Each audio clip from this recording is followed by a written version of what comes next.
Bonjour, Conn. I love talking to you. So nice to hear your voice, Mireille.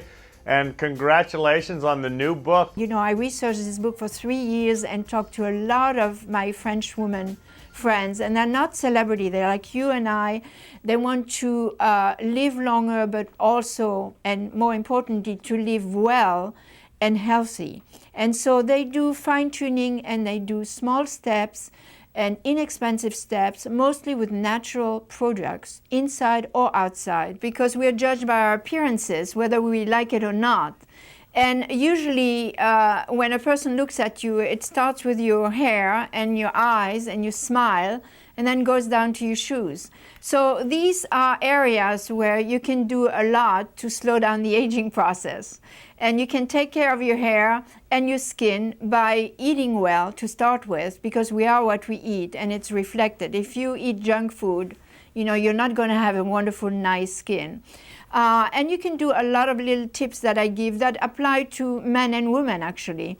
From moisturizing your skin, to drinking a lot of water, to decreasing your alcohol intake as you age, but to eat many, many more fruits and vegetables and soups. And then these, what I talk, my food lifts as opposed to facelifts, that help you slow down the aging process.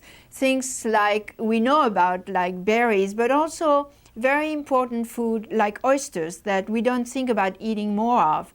And they are actually a magic potion for slowing down the aging process, because they contain all the ingredients that we need to eat more of as we age, from antioxidant to vitamin E, to iron, potassium, magnesium.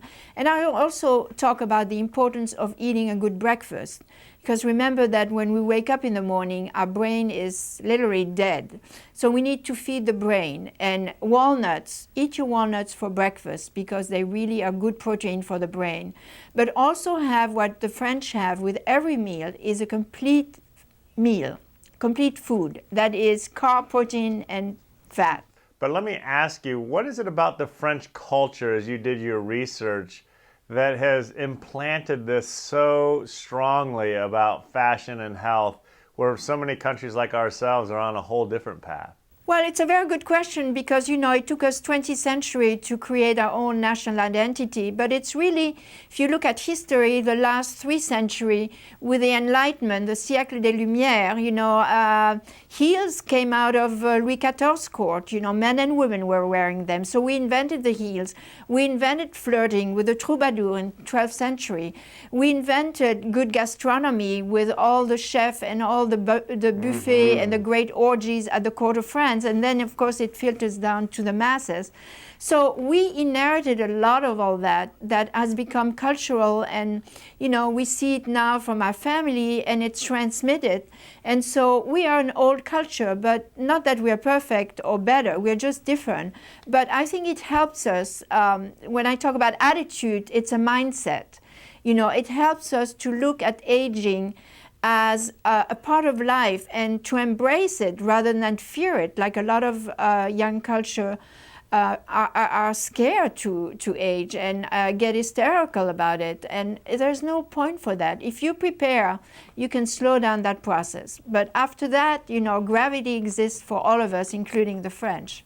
Well, you mentioned a lot of great things the French have either invented or influenced, but you left out one. They have great writers. Thank you for this book. Merci. That's a compliment I take. Makes me feel good, you see. Thank you.